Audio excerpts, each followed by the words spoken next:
Okay, it's September the 11th and I'm harvesting today. Not harvesting this yet, but this plant is, I can't believe the amount of squash. It's crazy the amount of squash inside there. It's everywhere. And they're big. Look at them, they're growing like grapes, eh? It's, they're all over the place. So I did my, my carrots and beets today. I'm really happy, good crops. The three types of carrots, and you can tell the difference here. The one of them, like this one's a little more orange, this one's a little more washed out orange, and then there was the colorful carrots, which there wasn't any red carrots this year. A couple red carrots, I should say, not a lot. So that's 3 rows of carrots, so that's not bad. So, and my parsnips, they're exploding. They're like 2.5 feet tall now. I can't believe the amount of growth on these. The last oh god, it's been like 12-day explosion of growth. I think a lot of it's the temperature, so I can just imagine how big the root is. And then my beets, they're massive. This is 2 rows of beets. Look at this. It's nuts.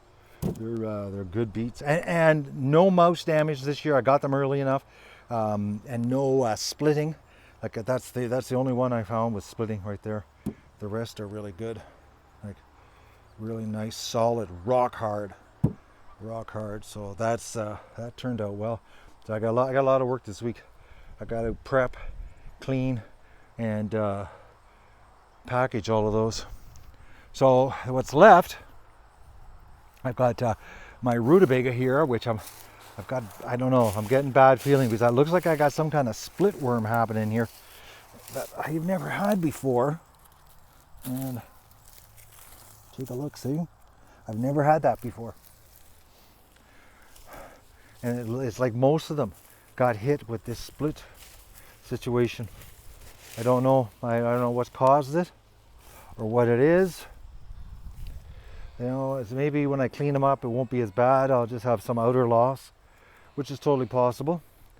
So I'll just leave them and see what happens. It's a shame because I was really counting on them.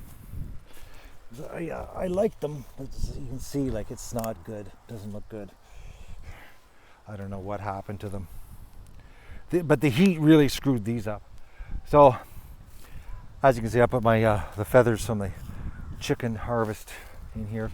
So this, folks, is the barn worth and the shed worth of chicken feces from this year. Not a lot of straw. I'd say probably 65% pure chicken feces. Really dry, powdery stuff in that pile. It's a good pile. It's a 10 foot by 12 foot pile. It's about looks like about 3.5 feet tall. So I'm going to take that, and once I harvest the garden totally, I'm going to spread it all over the garden, try to get it as even as possible, and then I'm going to throw about 30 or 35 bales of straw on top of it, and that'll be the winter covering. And next year, hopefully, the next people that have this place will have a really good garden. Hopefully, I'm not here, but they're growing like crazy. These things are massive. They're massive. Once again, like just like last year's, super big parsnips. Except this year I've got the rows wider apart, so it's really helping. They're not as choking out here. Because considering how much space there was before, I think it's about 4 foot wide space, you know, and they're starting to close in. That's a big parsnip plant. So that's the update on the garden. It's going, or it has gone very well.